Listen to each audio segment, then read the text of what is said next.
The wonderful translation theorist Ortega y Gasset, also philosopher, of course, said that one of the splendors and misery of translation is that it is always possible to improve a translation. One can always fiddle with it and do something else. ヘビは3代前の女工さんの形見です。すれ違う男氏が振り返るべっぴんだったけども、慕った人に騙されてヒロポンやるようになってしまって、寄宿から出られんほど夢さ見るようになってしまって、火が来るよ。もうすぐここに火が来るよ。The snake was one of the factory girls 3 generations ago.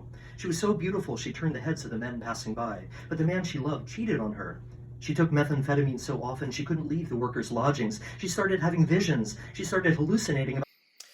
One of the things that's a little bit different than what I've done with previous authors that I've translated is that Arai has sent me recordings of her reading her works along with the text of the works themselves.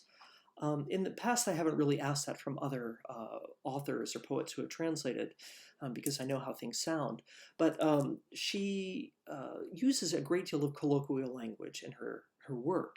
Earlier, I had said that her work is very much of the voice, and that's what I meant. She uses a great deal of colloquial language, slang, repetition, children's songs, and even dialect in her text. And so it's very helpful to hear how that actually sounds so that I can kind of come to an informed decision about what might be a good way to represent those dialects or that slang or that children's tune in English. 火事の幻見ておった。ここに火つかるの焦がれてたんかもしんないね。女ばっかしの工場だから、水の実で水含ますとちっと気戻りして、片ほぼが笑ったってが、みっことな藤みたいが切なげで火が来るよ。熱い熱いよ。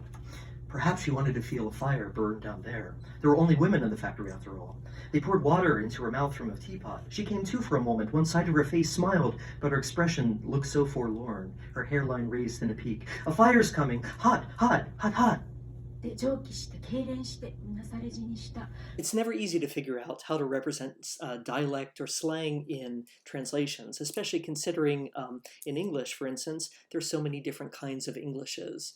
People speak different Englishes in different parts of the United States, and of course that's true for the UK, for Australia, and for other English-speaking countries as well. Very often then, once I come up with a draft, I'll send it to Arai, and she'll look through it and read, send me back a number of questions, and so we would go back and forth and have a conversation about the text. So it's great fun, and very often when we perform the text together in readings and something like that, I'll realize, oh gosh, here's a good chance to change a couple of words here and there. So in a way, translations are always a project in progress.